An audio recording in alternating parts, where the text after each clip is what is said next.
So mga minamahal, punta na naman tayo dito sa talagang latest at mainit na pinag-uusapang issue. Patungkol nga po dito sa pag-amen ng mga DDS vloggers na sila ay funded ng China. Kaya mapapansin ninyo, every time na meron nga pong issue, ang West Philippine Sea, diba, yung harassment, yung bullying ng China, wala silang ibang ginawa kundi manahimik. Diba? Katulad ng ginagawa ni Vice President Sara Duterte.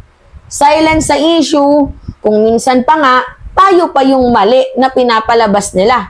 Katulad ni Harry Roque noon, na tayo daw yung nag-right hand drive doon kaya tayo ay nabangga. Diba? Ganun po mga minamahal ang kanilang mga narrative na parang tayo pa yung may mali.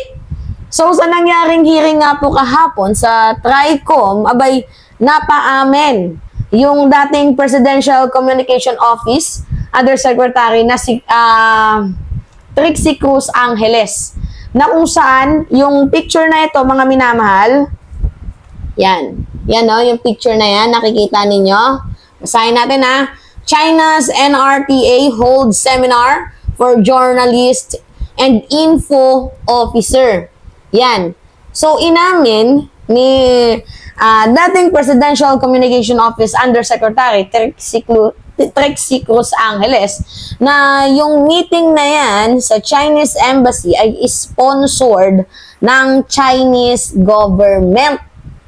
Kaya hindi ko mawari at hindi ko makitaan ng pagtatanggol sa bansang Pilipinas itong mga taong to. Never nating narinig na nagsalita patungkol sa issue ng West Philippine Sea. Gets ninyo mga minamahal? Ngayon may umamen. Pakinggan natin. To the photo. Yeah. Can I address my questions to Miss Trixie Angeles Cruz? Is she present? Oh, there. Okay, ma'am. Baliktad po, yeah. Mr. Chair. It's Trixie Cruz Angeles. Huh? Trixie Cruz Angeles, sir. Oh, okay. Trixie Cruz Angeles. Okay. Familiar po ba kayo sa National Radio and Television Administration or NRTA ng China?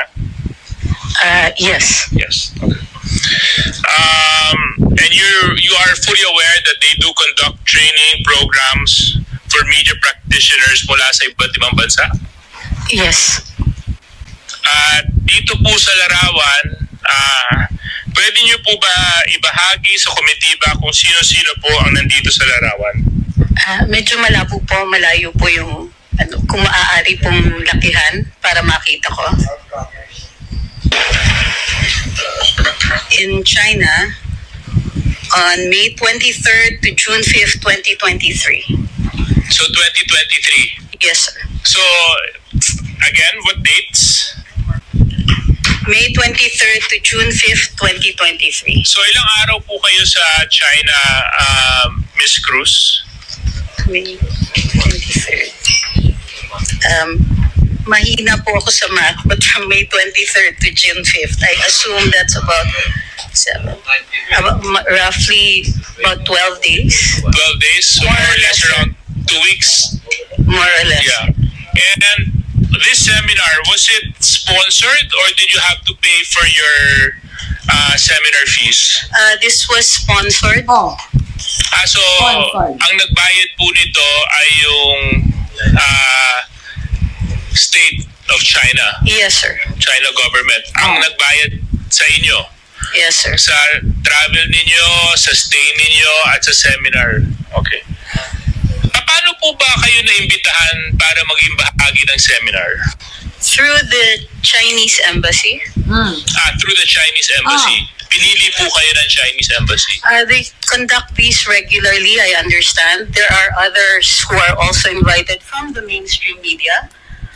Okay, alright. So hanggang doon na lang. Well, at least narinig ninyo, 'di ba? Mga minamahal, narinig ninyo na yung kanilang meeting is sponsored ng China. So, I assume na yung kanilang mga utak is literally pro-China. And, di ba, if you will see the way they vlog, magsalita, mag-content, tahimik sila sa issue ng West Philippine Sea. Why naman? Bakit ganon? For almost how many years na pinaglalaban ng bansang Pilipinas ang West Philippine Sea, abay may mga bokong na mga traidor taksil sa bayan na walang pagmamahal at parang tayo ay ipinagkanununo dito sa China. So, nasa bibig, inamin ng mismo ni Trixie Cruz Angeles, proven and tested that they are funded with China and the vloggers. Nakakadismaya to. Mga minamahal, sa totoo lang. Sobrang nakakadismaya. Instead, okay, magkakaiba tayo ng pananaw sa politikang sinusuportahan natin. But, when it comes to our country's sovereignty, diba? We should protect our country. We should unite. Diba? Pero, bakit may iilan?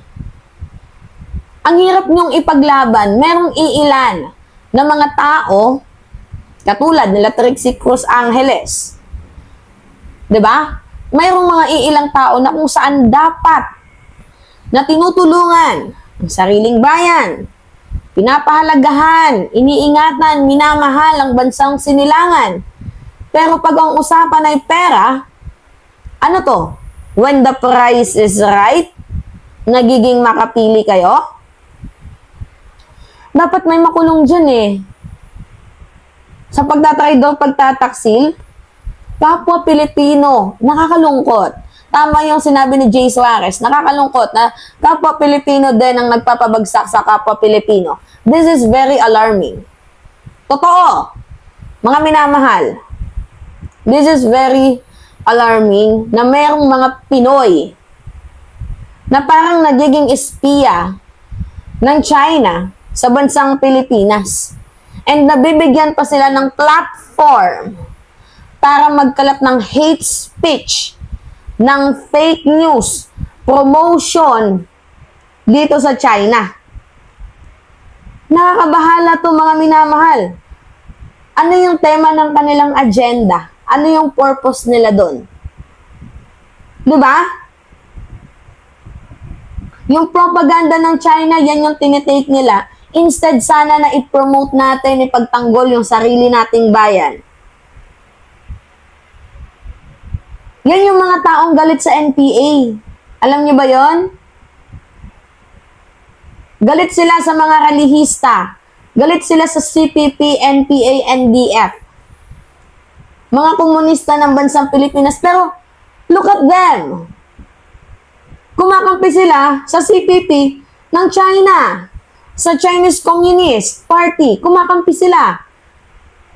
Ang taas ng double standard ng mga hayop na yan. Magkano kaya per envelope? Nagtatanong lang po. And I hope so na chine-check yung mga bank account ng mga yan at pinifreeze. Diba? Hindi natin alam. Baka binibigyan pa din sila ng China.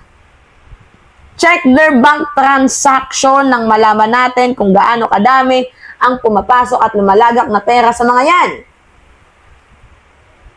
Di ba parang gago? Ang taas ng double standard, galit sila sa CPP, NPA, NDF, pero kumakampi sila sa CPP ng China. Kayo ata yung bangag. Kayo ata yung may something sa pag-iisip. Ano yung sabi ni General Luna? Ha? Ano yung sabi ni General Luna? Bayan ng sarili. Mamili ka. Kayo.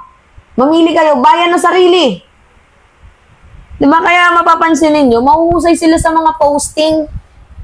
Pansin ko yun mga minamahal. Mahuhusay sila sa mga posting at meron silang isang sinusundang linyada. And I hope na baka yung linyadang yon ay galing sa China. Malaki atang binabayad sa kanila para pag-tax sila ng ating bayan. Yan lang yung aking napapansin. Ngayon, mga minamahal, papunta pa lamang po tayo sa exciting part. Papunta pa lang tayo sa exciting part. Baka magka-revealan. Diba? May mga nagsasabi, wala silang sinusweldo sa monetization nila sa YouTube, sa Facebook, pero may nagpa-fund sa kanila. Baka may mag-reveal sa April 8. Tingnan lang natin. Alright, mga minamahal, yun po. Anyway, it's me again. Pahingin lang po ako ng comment ninyo. It's me again, Alicia nyo, at nagbabalik ulit para sa ating panibagong video. Maraming salamat, mga minamahal.